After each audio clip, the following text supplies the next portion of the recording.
What's up, my friends? It's Joe Herrera coming to you live from fabulous Las Vegas, Nevada, as always. This is going to be quick, but it's going to be important. So this week, I hit up my guy, Tamir, the CEO at Real, and I just said, hey, Tamir, because I've heard numbers. And I was like, what are the actual numbers of agents that participate in revenue share at Real? Why is this important? Real is an absolute rocket ship. Like, we keep growing every single month. It's almost like 1,000 agents a month are joining us, net 1,000 agents. We don't have a lot of turnover, but every company has turnover. And so it's like, why are we growing so fast? We just hit 27,000 agents. I'm sure before we know it, in a week or two, it'll be 28 and then 29 and then 30, and it's just going to keep growing. So the question I had for him was, hey, my guy, what percentage of agents at Real actually participate in revenue share? Because I know for me, I had a prejudice against companies like Real before coming to Real, because my whole thing was, well, why don't you just go sell more houses? Like, why are you obsessed with agent recruiting, attraction, whatever you want to call it? It's like, why don't you just go sell more houses? The number he gave me is shocking. So think about this. We're adding 1,000 agents a month net, meaning really nobody's leaving. Everybody's staying at the company. And only 11% of agents participate in revenue share. That means 89% of agents at Real do not participate in revenue share. So then why on earth are they coming? Now, you could say, well, they're coming because they think they're going to participate in revenue share. Okay, cool. I get you. Why then are they staying? Why don't we have turnover? And I've asked some of the agents that I know that are at the company, and I've really identified these 4 things that are super important, or in other words, the 4 things that really matter when taking a look at Real. And if I'm you, not at Real, watching this video, I would challenge myself, how do these 4 things fit in my life with my current brokerage relationship? Number 1, culture is everything. So I'm what they call a growth ambassador with the company, meaning I'm just really old and I've been here a long time, and we've had some success with helping other people come into the company. And one thing that has been from the very foundation, we joined in June of 2021. We're coming up on our 4-year anniversary. One thing that's been very important from the beginning is no tribalism, no silos, no us versus them. And full disclosure, it's been kind of frustrating for me at times, because I can be a very tribal person. I've got my favorite golfers. I've got my favorite, like I've got the UNLV National Championship basketball behind me from 1990. I'm a big UNLV guy. So I like us versus them. But at Real, culture is greater than everything, meaning we're all in this together. And so that has been a process for me to get used to, but it's such a beautiful product. Now, our culture is more important than everything in more than one way. So the first way is we preach it, meaning we talk about it a lot. Hey guys, there's no siloing, there's no tribalism, there's no us versus them. But probably more important than talking about it and preaching it, we practice it. And there's programmatical ways in which all of us are netted together. So we've helped thousands of agents come to Real, and so have a lot of our friends that are not tied to us in a revenue share or a sponsorship world, until we co-sponsor agents. And so co-sponsorship is the practicing of the preaching that is our culture is important. And so really, if you know Joe Herrera and you know Ryan Zook, we're not connected. We're homies. He was with me when I got my hole-in-one, and here's my hole-in-one ball right here. So we're friends, but we came into the company through different channels. But now there are many agents that Ryan and I, or somebody I sponsor, somebody he sponsors, have co-sponsored together.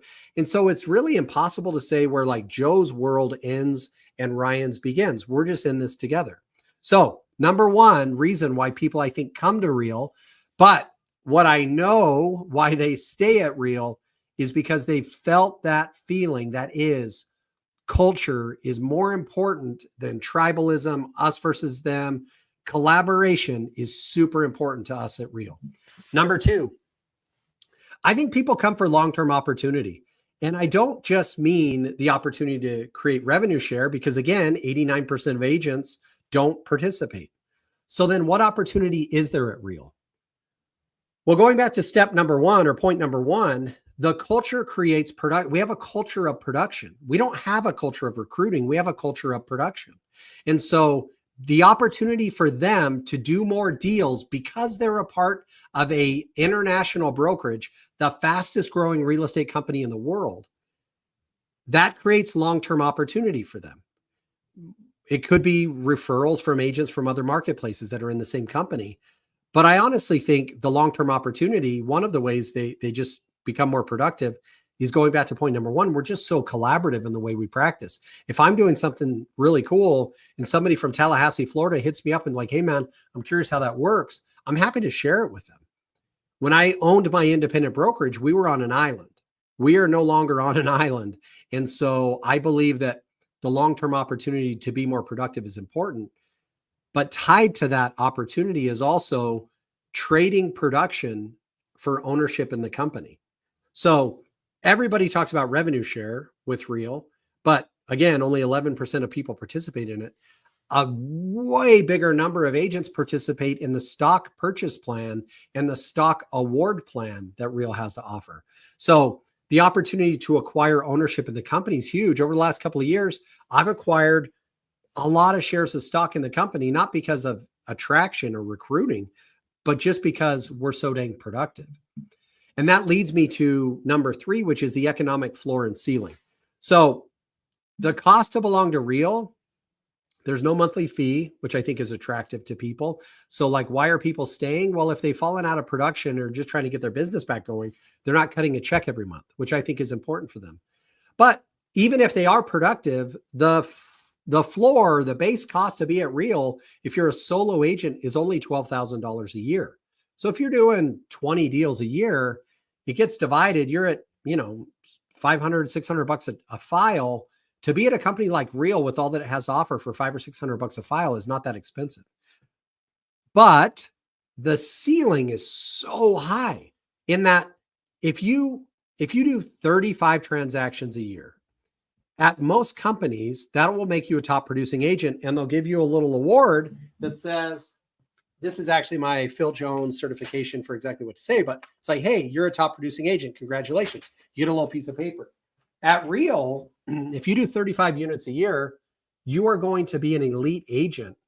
And so that ceiling gives you the opportunity to acquire, at that point, you will have paid your $12K cap. You will have paid some transaction fees. You'd be in about $18,000. And then by doing those 35 transactions, you would get back $16,000 worth of stock. So the net effect to your life is do 35 transactions and it costs you $2,000 a year to be at the company. I mean, that's insane. So the ceiling, the opportunity ceiling, the economic ceiling is massive, even if you have zero desire to participate in revenue share, just like the 89% of agents that don't. Last but not least, agent-focused technology. Real estate has been and will for sure in the future be a technology-based industry. Now, there's two ways to go with technology, and this is where I love my guy Pritesh Damani, the CTO at Real. There are companies out there, even in the brokerage space, trying to replace the role of an agent, trying to make it so that agents are less important, so that the compensation is less, so that a brokerage owner or a technology company can retain more money themselves. Real's approach is vastly different. So Real is doing everything it can to use its technology to enhance the life of the agent. And so one great example is Leo Copilot. Leo is an AI engine, which I know agents are trying to figure out AI. Real is figuring out AI for you. Leo is an AI agent that his entire function is to enhance the life of the agent. Real Wallet. A lot of agents are like, hey, how long does it take to get paid at your company? So like in Vegas, we would have to receive a commission check when we owned our brokerage. We would have to wait for it to clear. We would cut an agent a check. We would promise 48 hours. We'd try to do it in 24 hours. With Real Wallet, you can not only get paid instantly if you want, you can get paid before a file even closes. So now we've gone from traditional real estate to real estate tech to help agents to fintech, now financial technology that now has its own valuation, going back to the economic opportunities, going back to the opportunity to acquire stock, enables you to leverage technology that increases the value of the company that you have ownership in. And so now that $18,000 you paid in got you $16,000 worth of stock that the next year is worth $32,000. So this is quick. There's a lot of moving pieces here, but I was just amazed by the truth that only 11% of agents are participating in revenue share, yet our company grows at a rapid, fastest growing real estate company in the world. So guys, if you're still on the fence, I would ask myself those 4 questions. What is the culture of my current company? What's the long-term opportunity and upside for me there? What's my economic cost and what's my economic ceiling? What's my opportunity? And last but not least, what is my company doing to create technology that will enhance my life?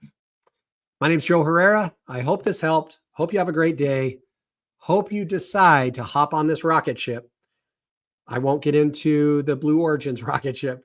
This rocket ship and what we're doing that will enable you to take your career where it needs to go, guys, because the reality is trading transaction files for commission checks and at the end of it having nothing to show for it but a little piece of paper that says, hey, you're really good. It's just not going to work in 2025. Have a great day.